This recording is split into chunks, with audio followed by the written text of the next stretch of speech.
Chainsaw Man has been taking everyone by wide storm. I'm talking mostly on YouTube and Twitter.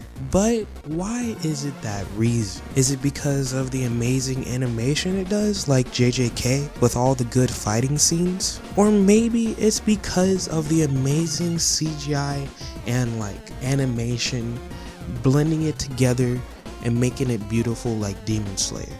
Or maybe it's the beautiful scenery like Attack on Titan, with how big the world is, making you feel as if you can know everything about it. Today, I'll be analyzing Chainsaw Man, episode 1 and 6, and one of the characters.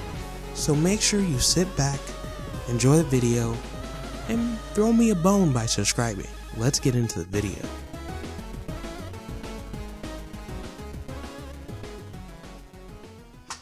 Hey, so episode 1 of Chainsaw Man. Everyone remembers it, everyone talks about it. Let's just go in and do a little deep dive of what's so special about it. First thing I want to point out is color scheme. I think the color scheme in Chainsaw Man does a really good job of setting it to be really realistic. Not realistic as in, oh, I feel like I'm in the anime. It's more of like Your Name. It's beautiful, but the opposite of beautiful. It's terrifying, and if you were in this world, I would cry immediately. But like I was saying, Chainsaw Man has a lot of beautiful moments with Denji and Pochidi. I think I butchered the name, I'm sorry, but I feel like they both serve like an amazing purpose to the story and how like everything feels. The color and the color scheme and everything, it just matches how the story is, and it just comes together as one big thing. Denji being poor and just having to sell everything, even his, and just, it's just sad. So it's the fact that color and just story coming together.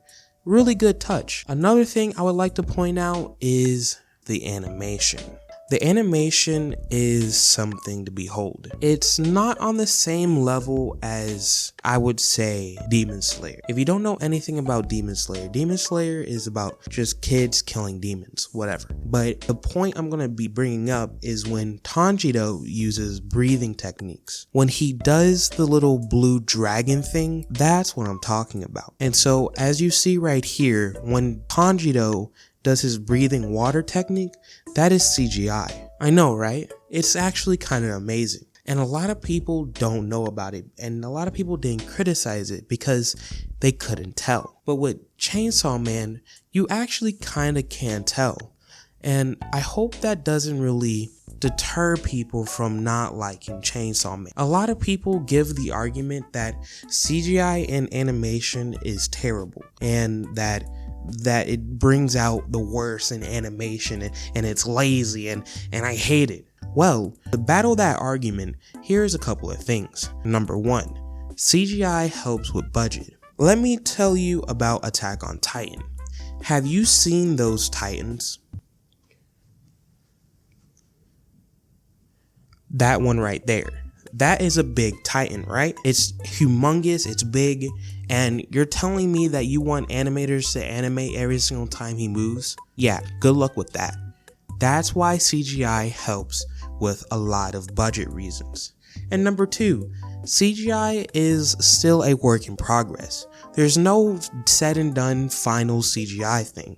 Like I said with Demon Slayer, a lot of just anime still experiment with CGI. Either it could be good, or it could be that. You don't want to be that. And so, like I said, it just comes down to how it is done. And I think Chainsaw Man does a really good job. As Denji tries to fight the zombie demon, it feels good. I feel like it has weight to the animation. How Denji flops around using the heart he was given, and how it feels when he's just going crazy. And his laugh is actually really good. I like his laugh because it shows that he's unhinged. He lives in some really bad place and he doesn't know what to do. Like, he's just born in that place. And so his character just feels like, yeah, this is where he should be. And so going back to the CGI, I just feel like it has weight to it and it feels good. So even though it's not as if it's like Demon Slayer where you can't notice, I feel like it does a good job complementing the animation because it's not all CGI. Remember, CGI and animation go hand in hand. There's nothing really else to talk about in the episode 1. I think I covered all points with how the color and story mixes well together and animation and CGI comes well together. But the only thing I could see is that, yep, that's pretty much it. On to the next point. So why did I pick episode 6 to have in this analysis? Well, it's because there's a lot of attention to detail to be put here. So first thing we're going to talk about, like I said, there's going to be spoilers in this, is himeno death. Don't know if I butchered that, but I'm sorry. But she died. It was completely sad and everyone made memes on Twitter about it. And it was hilarious. Go check that Twitter person, whatever. To articulate what I'm trying to tell you is that there's a level of attention of detail here that is really high. Like it is really high. First things first, let's look at how she died. So each and every single body part she gave up, her whole body, just basically by giving her whole body up and finishing the contract. And so each body part disappeared. I don't know if this was painful or not, but it's the expression on her face that says, please live, or please just keep going. She gave herself up, and it was the expression on her face that says like, I did everything I could. I'm tired and I can't do anything anymore. And Aki had the same type of expression, but it was sad.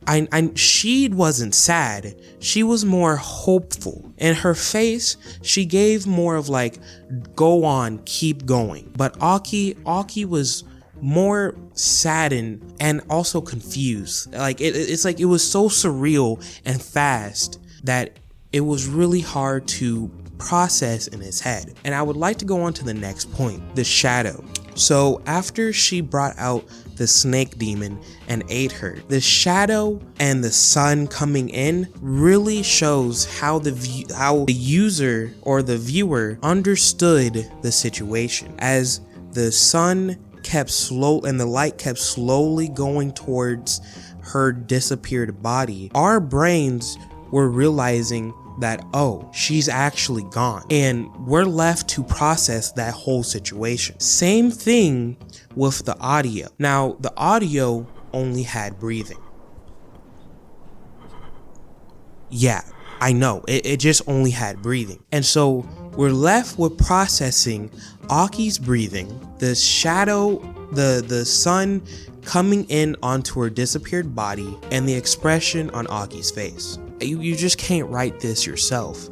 That's how beautiful the anime is. The attention to detail here is just unreal. And it leaves us with just one of the best scenes in Chainsaw Man. It just leaves us with the best scene ever. No, you don't have to say anything. They didn't have to put anything. They didn't have to put text. They didn't have to put red circles with an arrow with a surprise face. They didn't have to do none of that. They didn't. And that's what makes the anime really good. Like, it has really good moments in it. And if you looked at the manga, you can tell that it's serious.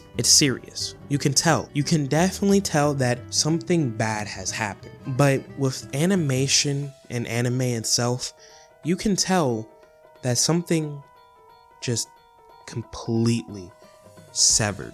And going to the next episode, like episode 7, not really going to spoil anything there. I'm just going to say that the Aki just having the expression on his face and just realizing what happened, it's completely sad. Like, and it's really good. It's done well. I just have to say, good job on that. But with all that, explaining how attention to detail with audio, attention to detail with the shadow and light play and face expression, you might be wondering, what's the last thing I have to talk about? Well, have you ever heard of the character Kobeni?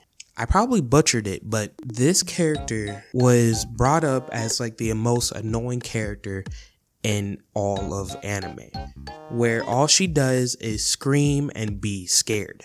Well, here is me trying to defend that character. Defending the character story-wise, and I think she's done pretty well. One of the first things I want to do is I want to tell you that this character is very important to a lot of anime. The character genre, right? If you know Demon Slayer, you know Zetsu. Zetsu is this whiny person that just yells and like, oh, I don't want to die to a demon, or I don't want to die. Well, guess what? That would have probably been you if you were in that world. A lot of the idea of why people don't like characters like this is because that they just seem over exaggerated if you were put in that world. But that's how people would have kind of act. Now, yes, I would agree that some are over exaggerated. Like Zetsu kind of just be annoying sometimes. But I feel like Kobeni is not annoying. She's not annoying. I feel like she is the perfect amount of level where she doesn't sound annoying, but she doesn't sound too important. I really didn't notice how annoying she was, because I don't feel like she's annoying. She just feels like some random character that was in the world and actually realizes how messed up the world is. Imagine you're in a world with demons that can kill you that fast, like the gun demon. What do you do? You don't know what you can do. You can't do anything a lot. Like, you might cry a little bit. You can't really say for sure how you would act. And so what a lot of the genre does is that they make characters that would act like that. And number two, I think the reason why people don't like these type of characters is because they only care about the main shoujo, main important character. They don't like when people are scared and have emotion. And you might be like, oh, the character's done wrong and the character could have been done better. But I feel like that you can say that for every other character. You could be like, oh, this character flaw is here, and here, and you need to do it better. Like, I feel like it's a lot of nitpicking. I feel like she does a good job for her role. She's not annoying. She's pretty good at what she does, just being the random feeling of being scared. And I feel like a lot of people should stop being so annoying. Hey, but that's just me. Thank you for watching this video. A couple of things I have to say is, don't let other people make your own opinions. Make your own opinions about this anime. I don't really care if this is the best anime or the worst anime. What I really like about it is what I pointed out so far. Maybe I need to dig deeper to see what is really bad about this anime, but I'm just gonna be completely real. I love the anime. I love it. It's pretty cool, and